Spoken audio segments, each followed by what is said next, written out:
Hi, my name is Mark Houston, and welcome to this week's edition of My First Concert. Today, I'm talking with a personality. One of the biggest personalities I think I have ever known. I'm jealous of people like Brandon Jones, not for his talent and what we'll be talking about, but for his ability to walk into a room and have everybody in the palm of his hand. He's charismatic, he's funny, he's just a larger-than-life personality, and it comes through in almost everything he does, and you'll really hear it come out in this podcast. Brandon Jones has cultivated quite a following around this area with his band, his self-titled band, Brandon Jones, and he's come a long way in about 12 years from where it first started, to flying down to Nashville to record an album and to produce singles that have been played on the radio. And he's just a really wonderful guy to sit down and talk with, as you'll soon hear. So I'm very happy to welcome to My First Concert, Brandon Jones.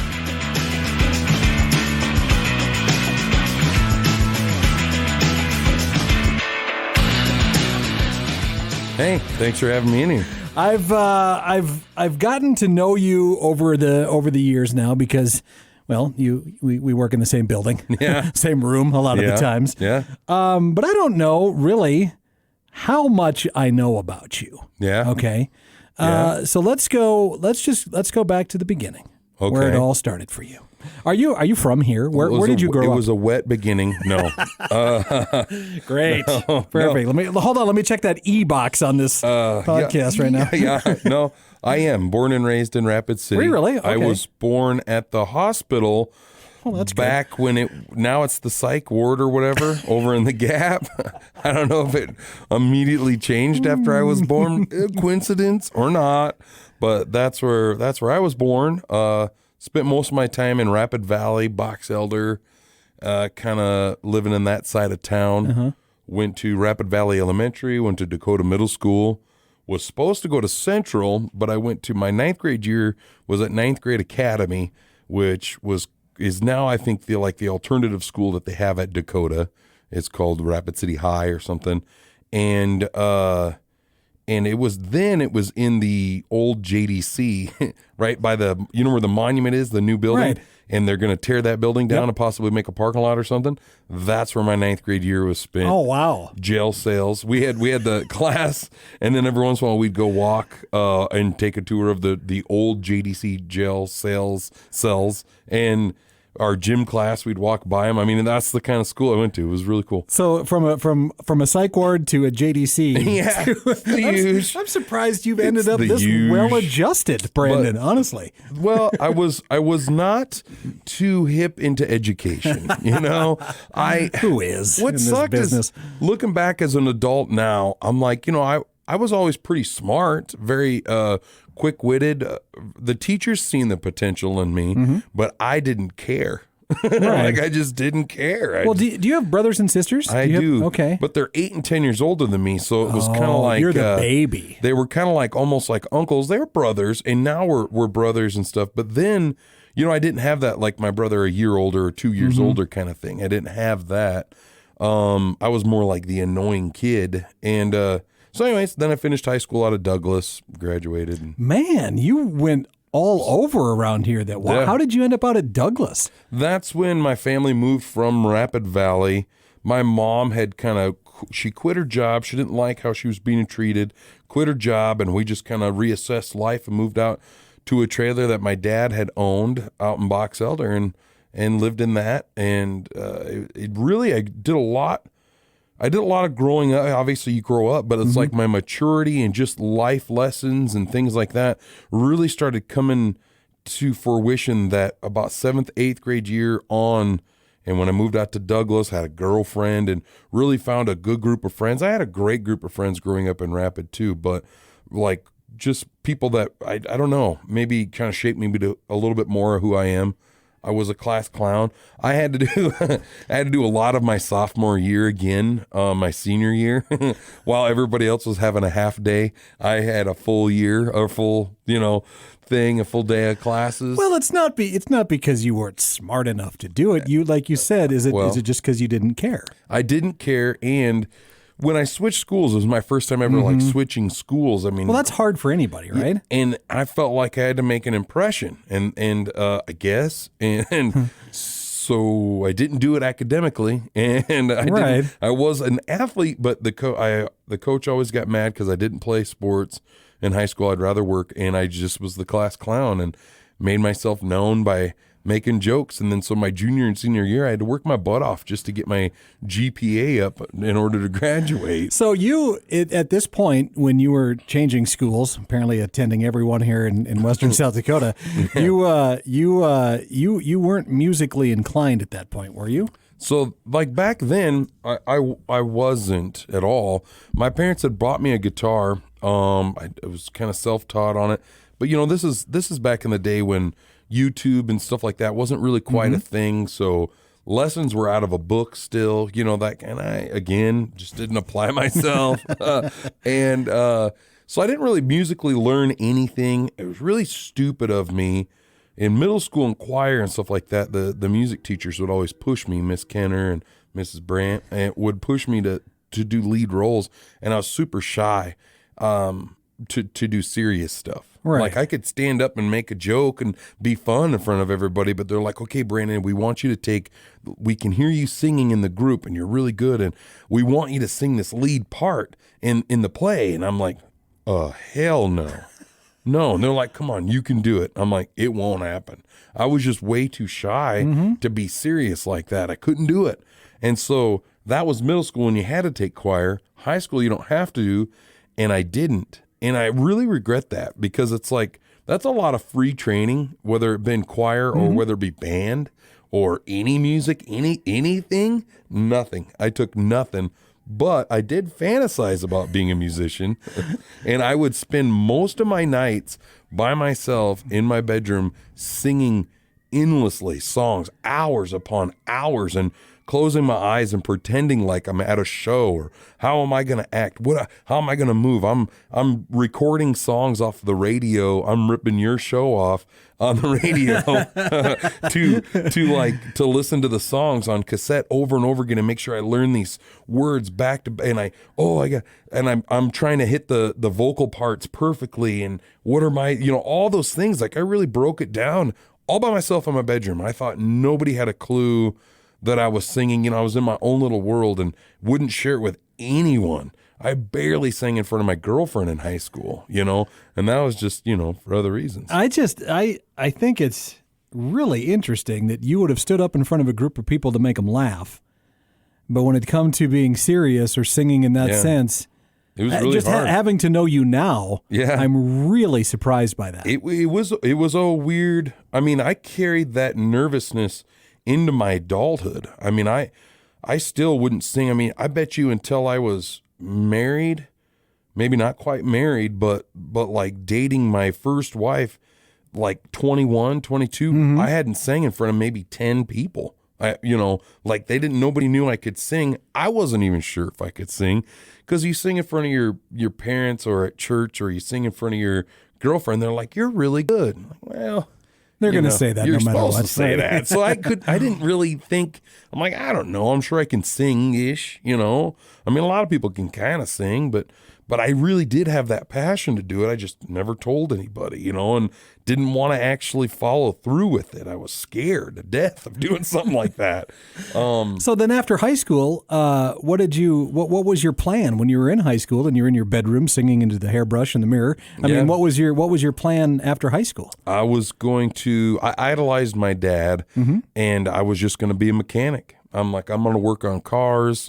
I'm going to work on trucks, maybe drive trucks. Maybe, I don't know. That's what I'm going to do. I'm going to be a mechanic. And I thought for sure when I worked at Courtesy Subaru, which was owned by my family. My late uncle managed it, and his wife and her family owned it. And so it was kind of the inn. I thought, I'm just going to spend the rest of my life wrenching on Subarus. And at the time it was Subaru, Lincoln, and Mercury. So I was like, this is it. This is what I'm going to do. I'm going to be wearing a mechanic's outfit for the rest of my life. And that's it, and that's why I really didn't pay too much attention to computers in school. This is my foresight wasn't very good then, because I'm like, look, I remember these words coming out of my mouth in high school. Look, Teach, I'm going to be a mechanic. I really don't need to work on these computers that much. I'm just going to go turn wrenches on cars, okay? And she was like, let me know how that works out for you. Every car needs a computer. Everyone I'm a now. dumbass is what that comes down to.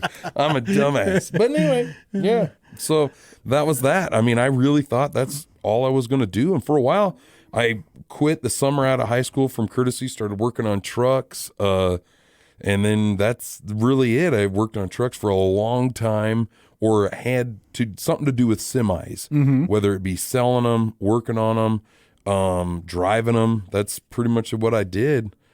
I mean, I ventured to be an EMT for a couple of years. I worked at our local detox here in Rapid. Sure. And then worked at the block plant until I came here. But then in the back of your mind, you still have that desire that you want to Oh, yeah. stand up on stage with a band and sing then, Well, right? and the more I got to know, closer with my first wife, and we were still dating, I'd sing to her in the car, and she's like, "You're a really good singer." I'm like, yeah, okay. And then she got me, I think I had like an acoustic cheap Fender guitar that she bought me with a DVD to watch. and I played that quite a bit. And it got to be where like I'd kind of play it So you self-taught yourself the guitar? Mostly? Okay. Yes, yep. I actually took some guitar lessons about 4 times from Brandon Sprague, Okay. who I often get misplaced with. There is an obvious difference. He's extremely talented on the guitar. I'm not. And I mean, other than the first name thing, he's pretty good looking. So am I. But yeah, no. It's a cross you bear. Yeah. But anyway, so she bought me a guitar. I mean, long story short, I tried to play it, got to where I was playing in front of some people, like at the house, but not really, I barely knew the guitar. So again, it was almost like I was making joke songs. It wasn't like one of the songs I wrote was, my wife had gotten me a vasectomy after we had 2 kids. And so it's like, my wife signed me up for a vasectomy, stupid shit like that. Now my manhood's going to take a back seat. And so, but it was still struggling to be serious, like to sing a real, like a love song or anything. Sure, true emotion. I couldn't do it. Didn't, yeah. I can see that vulnerability is scary. It is. In the music business in general. Even now you're kind of learning that too a little bit on the radio. Yeah. You want to come out and be sincere and genuine, but then you're like, man, what are people going to think? Yeah. If I tell this story about something that's not funny, yeah, then what's exactly their opinion going to be? What's it going? Yeah, how are they going to perceive me? Well, then how did you fight through that? Well, I think it was a slow process. The old wife signed me up for some karaoke. We'd be at a bar, there'd be karaoke, and deep down inside, at first I was deathly afraid, so I'd be like, do not sign me up. After she signed me up a few times, all of a sudden I get to the point where I'm like, God, I hope she signs me up, but I don't want to do it. And so she signed me up, and she started signing me up for really sucky songs. And then finally I'm like, look, if you're going to sign me up for these songs. These are the ones I want to sing, because I'm like going up there and then the DJ's picking songs, right, and I'm having to sing Nickelback. You're doing Mariah Carey and TLC and yes, Nickelback. Right. Sir Mix-a-Lot, I Like Big Butts, has followed me since high school because it was funny, it was joking, and me and my buddy BJ Brander back in like the 5th grade learned that song front to back. And then, so I've just always kind of known it, Right. And then all of a sudden here I am at karaoke singing, I like big butts and I cannot lie, and so that a little bit of the goofiness there kind of helped me break that little bit of a shell, but still like being like alone singing a song, not karaoke, didn't come out until I got signed up for the Texaco Country Showdown, which was, through a radio station. And that's kind of where things changed. That's where it went from fantasy in high school of actually being on stage and singing and that holding that hairbrush kind of situation, or it was the remote to my radio, and I swear to God, and to like oh shit, like I might be able to actually do this. Like I want to do this. I will, whatever it takes, I'm doing this. Moment was you could still, it's a YouTube video. It's Brandon Jones sings Ole Red, and at the time I thought I killed it. Now when I look back at it, when timing's all off, it was horrible. But my old wife bought me a guitar, and it was an acoustic electric. And so at the time, I probably knew 3 songs. I knew Old Red, I knew A Horse with No Name, and Every Rose Has Its Thorn. Oh, wow. And that's about it. Little eclectic. Yeah, just that was like, because they were like the easy, you YouTube it. Hey, here's a song that says 2 chords, 3 chords, and they're easy chords, not bar chords, nothing weird. And I'm like, okay, cool. And so I got up and sang Old Red, and like the crowd was into it. It was at the Loud American.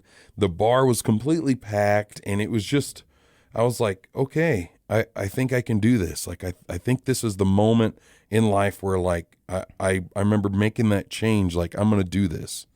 Well, do you remember the moment when they said your name and you had the guitar around your neck and you stepped in front of the microphone? Yeah. Do you remember what was kind of going through your mind or the feeling that you had? Yeah. Were the nerves there? Were you like, well, now I have to be vulnerable? Well, yeah, it was, I mean, I had done a couple of rounds of it, but I had almost choked. And I had done like Black Hills Idol before that, and it was a cappella, also choked. I mean, not 100% choke, but like I didn't make it through, and I knew I was better than that. But when I got to that point, I had already had that failure and stuff, and I'm like, okay, like just go up there and do it. And so what if they don't like it? It's my family, it's my friends around, and this bar's full of people I don't even freaking know, so who cares? If I suck and if everything goes wrong, whatever your biggest fear is, so what? It was my, so what? Just go do it. You'll find out where you're at in life. You know what I mean? And like, this is it, do or die. And so I can remember being there. I didn't even have a guitar strap, so I had to sit down on a bar stool. And I remember like my leg was shaking so bad. That's probably why my timing was off.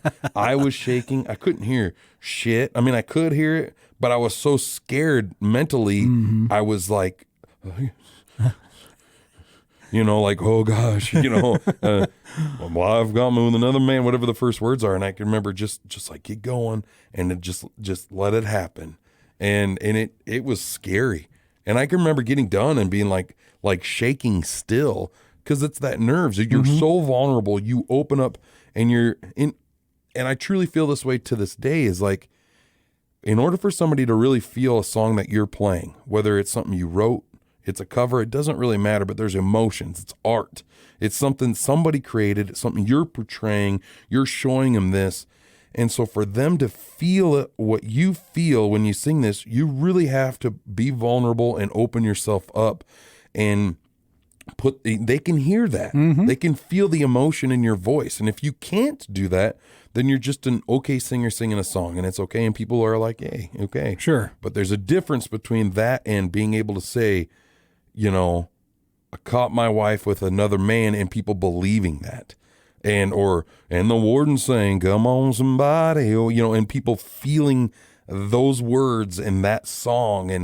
And I think that's when I was like, okay, I think this is where I'm supposed to be. Because honestly, I was just kind of wandering about the EMT, the mechanic, the sales. I don't really know what the frick I want to do. 2 kids and my father and my husband. Shit, I don't know. I'm just like, Right. I don't really know what I'm supposed to do in life. I've got nothing. I have ambition. I have desire. Where do I put it? I don't know. And I didn't until I did that. So after you were done, how long was it until you decided, you know what, I'm getting a band. I'm gonna get some guys, and we're gonna just give it a shot. So the funny thing is actually, it's funny because that night I get off stage, and I think I had to sing another song. I got up and sang Josh Turner to a track, Fire, My Little Darling's a Firecracker. Right. And I sang that song, but in between the songs, so it was after Old Red, a friend of mine, she works up in Sturgis, and she was a huge part of me having a band, came up to me and she goes, I'm engaged, I'm getting married, and you're playing at my wedding. I said, hold it, stop I've done the bus. 2 songs, lady. Look, you've heard most of my repertoire, so I don't have it. She goes, we're not getting married for a while, we'll wait, and you're playing at my wedding. I love your voice, I love who you are, your personality, and you're playing at my wedding.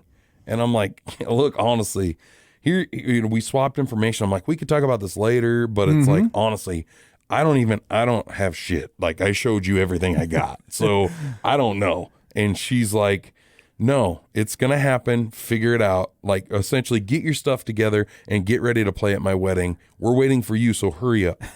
Wow. And I was like, So we went to like a family thing, a family function, and I'm sitting there, you know, the cat's kind of out of the bag. People know I can sing and play this guitar, so I'm at my family thing, sharing all the songs I know, and everybody's entertained. And my cousin Tate played with Fountain Springs and knew a bunch of guys that played in the band there, and there was another guy there that really loved country music. And so he's like, dude, you need to know Justin. Justin can play everything on the guitar, blah, blah, blah, blah. All of a sudden, I get this text message from Justin. Hey, what are you doing right now? I'm like, I'm sitting at home about to put the kids to bed. You know, it's nice to meet you. He's like, cool, I'm on my way over. Is it cool if I come over? I'm like, what? I don't know. Literally, dude he was kind of pushy, but not really. But he came over and we sat out in my garage and, do you know this song? Do you know this song? And I knew all of them because I had been singing in my bedroom for years. I've been singing. Still to that day as an adult. My favorite pastime was if the kids are, or parents or my wife is gone, everybody's gone, I'm just going to crank the radio and sing.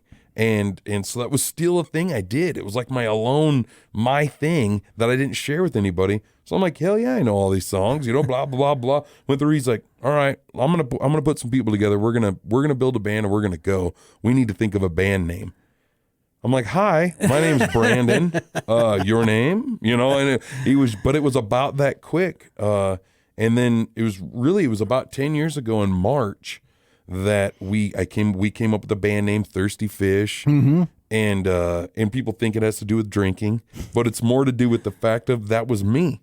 I was the thirsty fish. I was, you know, it doesn't make any sense. A thirsty fish. They're sitting in water. Right. And that was just like me. I had everything I needed around me. Everything. Just like a fish in water. I'm not thirsty. I had everything. I had wife. I had kids. I had jobs. I had everything going on, but I wanted more. Mm-hmm. There was more. I knew there was more to life.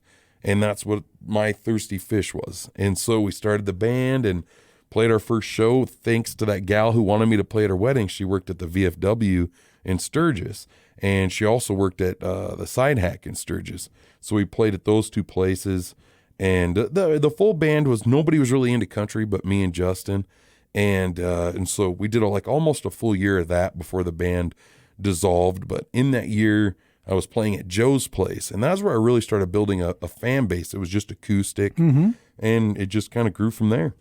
So has country music always been part of your life?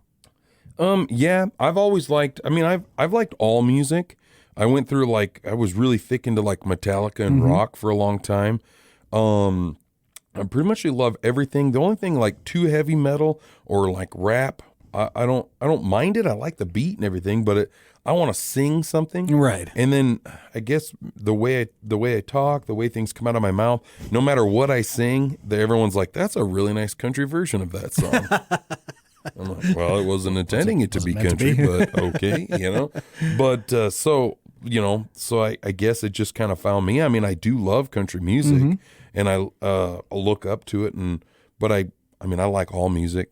But. Well, you've had albums, you've had Yep. singles, Yep. And you're still, is that still something that really kind of drives you in this, is writing those songs? Yeah. And getting into a studio, going down to Nashville, that sort of deal, Yeah. and working with the big dogs? It blows my mind because I went from being that shy kid singing mm-hmm. to his remote in the bedroom to the competition to all of a sudden having a band to even when I started the band thinking, hey, if I could play at Sally O'Malley's in the Valley and not have to pay for my bar tab, how freaking cool would that be? To playing at Joe's, to over capacity places in town, to traveling to now Nashville with an album and a song. We just released our music video for our latest single Picture, mm-hmm. To all those things, it blows my mind to look back and be like, holy crap, I was too scared to share this with anybody a long time, Right. 10, 11 years ago. Nobody even knew I could sing. Right. And you're still young enough where it seems like maybe it's really just beginning, although you've been grinding at it. Yeah. for as long as you have. Do you kind of feel that way too? Do you kind of feel like there's momentum behind what you're doing? I hope so. Yeah. Every time I feel like there's a step of growth, in the band, we talk about this sometimes. It's like, cause it feels like it ain't fast enough. But then when you look back, you're like, holy cow, I've really come a long ways in a short amount of time. But the grind, and it feel like there's different levels. Like you're like, okay, we're out of this level here where we're playing at this venue, this bar, whatever. And now we're at this level, and now we're at this level. And every level you feel like you're like, this is it. We're going. Right. Get out the way. And then you're like, crap, we got to get through this level. It's the same. Oh my gosh, it's the same thing, but on a grander scale. It's like the longest damn video game you've ever played. Exactly. Right there. You're like, are we ever going to get to are there cheat codes? Yeah. Is there any way we can go? But yes, it seems like it, and I always base ourselves like looking at Chancey Williams and those guys. Those guys are on a totally different level than us. Right. So, and I've been able to be behind them, watching them grow, and kind of, we've got shows because they moved past those shows, and now those are our shows, and and that kind of thing. And now we're at a barrier where it's like we're trying to transition from just that cover band to like, they have originals, to making that more of a thing. And obviously we dropped the Thirsty Fish and went with just Brandon Jones when we signed on with Home Slice, right, and all those things. And so making that transition, COVID didn't help. We had a lot of steam built up, and I felt like we were getting asked to play a lot of bigger shows and good things. And then COVID hit, and I feel like it almost set us back 3 years of build. Like we have to start kind of over again. Right. We're playing those old shows again, having to do those things again to build ourselves back up. What's the most fun venue or show you've played? Do you have one that comes to mind, kind of specifically? Boy, it's hard to narrow it down because there's a lot of really good venues out there, a lot of really good shows, and I think it doesn't matter so much where, but like there's situations where all of a sudden everybody showed up. Could have been us. It could have been a coincidence. Maybe it was because there was one time we played at the old Buck and Gator on the other side of town, which was then called something else, and then now it's closed. But we're playing there to nobody. Like there's 10 people in that bar, and we're like, this is a lame night. All of a sudden a party bus shows up. And the funny thing about it is the dude that showed up in that party bus, it was, I think, his wife's birthday, works in this building that we're working in. Anyway, shows up, and I mean, like, packed the bar with people. Other people start showing up because they see a party. I don't know how the word got out. All of a sudden, the bar is packed. They're yelling, singing back at us the songs that we're singing so loud, I can't even hear myself singing. It's coming through my microphone because they're yelling at us so loud. And there we were. In this little, the Bucking Gator sitting there. There were still some bikers at the bar, and, they're like, what the hell's going on? And it was just, so you have shows like that, I mean, that are amazing. We opened for Jordan Davis at the Grizzly Rose one time, 2 nights in a row, and it was sold out both nights. And they're right up at the stage, and, it's wild.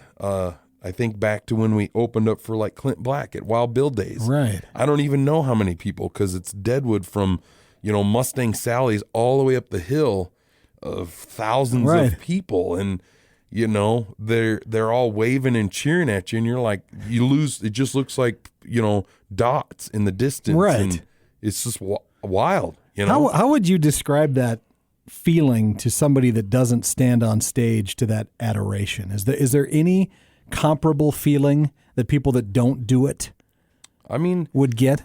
I don't know. I suppose like in meeting people and talking with people, I think it would be comparable to, say, if somebody drove a race car, you know what I mean? And you win that race. You come around that turn 4 and you're hitting that checkered flag, and you're the one that everything you've got, you just put it out there, and there you are, and everyone's cheering for you. Or a football player, a baseball player, something, walking up and everyone's cheering for you. That, and it's a good thing. That feeling of just like, yes. So if I get all of my production done today, Is that a similar feeling Yeah. to you being? Exactly. Very similar. Yes. That's just, Once I get this podcast all done and put together and edited, is that the same? Am I going to get that? pretty close. That's the difference.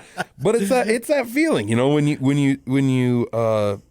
when you succeed. Probably like when you won your Addy Award for Whiskey at Work. You know? When they called your name and you're like, thanks for that name dropping that. I appreciate that. But yes, but like, you put in a lot of hard work. Good, yes. You put in a lot of time and effort, and you're like, holy crap, somebody noticed. Right. Thank you. Right. And so it's in your case, it's hundreds or thousands of people. You get the instant. Yes. We're like on radio or a podcast. You don't know. We're two weirdos talking in a room right now. But like, in once you're out in public on a stage, it's instant. Yeah, it's got to be incredible. It has to be very cool. It is an amazing feeling. Okay, so the point of this podcast is, and usually now over these that I've been doing with people, just in the general conversation I'm having, the point of this podcast kind of comes out already, And the whole thing was was because when you talk to people in the music industry, the conversation always tends to come around to, man, do you remember why, when you did this, or when you saw that one show, or you heard that one song, or, know, and so do you have a moment like that? Do you have? I do. And I think it really did. It probably was one of the original reasons I started singing in my bedroom. Is when I was younger, my parents had split up, and which is how my dad had that trailer house in Box Elder. And so me and my mom were just hanging out. My brothers were older. They were kind of doing their thing. And my mom took me to a concert at what is now the Monument, was the Civic Center, in the Don Barnett Arena. And it was, why can't I think of his name right now? We had a midnight headlight, find you on the you're thinking of Eddie Rabbitt. Yes, Eddie Rabbitt. Yes. Sorry. Yes. So my mom takes me to Eddie Rabbitt. And at the time, like I'm great show. I'm a little kid. Sure. And I'm into like MC Hammer and like Vanilla Ice. And I'm like, whatever, Mom, let's go to this Rabbit dude, But I can remember as soon as he started singing, and it was a great show, that's what kind of, I was like, I want to do that, But I just never told anybody. But I was like, I want to do that. I remember going home that night and listening to more Eddie Rabbitt and like freaking out. Being in my bedroom singing, my parents happened to listen to it. There was that moment I'm singing in my bedroom in that trailer house, and I didn't think anybody could hear me because my parents' bedroom was on the other end. But you're in a trailer house. Everybody. I didn't know that at the time. And so my dad opens the door and says, "Hey, son, it's time to go to bed." And I about, shit my pants because I was like, I thought nobody was listening. So, I mean, it all kind of started right there with Eddie Rabbitt. And what a great, that's hearing that song. I mean, what an icon to see, really. I mean, a 70s through 80s country music legend. Yep. He was on his end, the tail end. And it was like a half show. I can remember that. He was set up playing to only one side of the Don Barnett Arena, and we had decent enough seats. We were still up into what would be the balcony or the second level up there, but so and I used to share that story on stage right before playing, man, a midnight headlight, because I would say, Mom, this is my mom's fault. She's the one that took me to this concert and got me hooked on music. And that's why you're here in Eddie Rabbitt, and people. This is what's going to happen. Yeah. So, yeah. So, what ideally, how does this all end for you? I mean, Yeah, I don't know. I didn't really have a plan when I started. And my buddy Mike that used to be in the band, he's like, well, let's just push like hell and ride it till the wheels fall off. And I'm like, yeah, let's do that. Because I don't know. Because the music industry is so weird now. Mm-hmm. It's so, there's no like, you made it. Or there's no like, there you go. I mean, I guess my highest would be Garth Brooks level, right? I'll never reach that. And maybe I will. I don't know. But, if I don't, I'm not mad at myself. But I just know there was a point in my life where even the band was started, music had played, and I was like, I need to either quit this band and quit this band and work on family, or I need to pursue it farther. And I remember thinking, by the time I get to 50, I'm going to be so pissed if I don't try. Right. But if I get to 50 and I've gone nowhere, at least I'll know I tried, rather than being there going, who knows, man? Who knows, right? At least at 50, if I've tried, I'll be like, well, I tried. I didn't make it. Maybe could have done some things different. I don't know. But I gave it an effort, and I know where I'm at. And it's interesting, though, that you say, you know, reaching like a Garth Brooks level, and it just popped into my head. You know, he's standing there in front of 15, 20, 25,000 people. Yeah. And I bet you that feeling he has is Yeah. exactly the same that you have. Yeah. When you're standing in front of 2,000 people. You know, so in that sense, you've done just what he's done, Yeah. right? Yeah. You've got the same inside. You're Yeah. like, oh my God, that's amazing. It's an amazing feeling that takes over you. Right. You don't even know. You get done with the show and you walk off stage, and oftentimes I'll look at the band and be like, what the hell just happened? Did we do that? Did we make any mistakes? It doesn't even matter. Nobody knew. Like we Right. just, that was awesome. It just takes over you. It's awesome. Well, Brandon, man, this has been fun talking to you, buddy. Thanks. I mean, it's been enlightening. You know, like I said, your personality, I think, would have succeeded in anything you did. You know, you're just one of those guys that people will always kind of be drawn to. You know, you can go someplace, start talking, insert yourself into a conversation. Nobody's going to be like, well, who's this big dummy? I mean, you know what I mean? Yeah. They're going to be like, you're hilarious and a decent guy, and I want to see what you're doing. yeah. So I'm glad you work here because, Thank you you. make what we do better as well. Well, it's a lot of fun. Do you like being on the radio? I do. Okay, good. It's probably it's one of the easiest things because it just fits Okay, I my didn't personality. know if that was what I wanted to hear. That it's so easy. It's but not sure. easy like that. I mean it like as in I just have to go be myself. Yes, That's it. And I think that's going to pay off for you no matter what. You know, Yep. it's amazing. Yeah. Thank you, buddy. I appreciate Thank you. talking to you, man. Thank you, sir.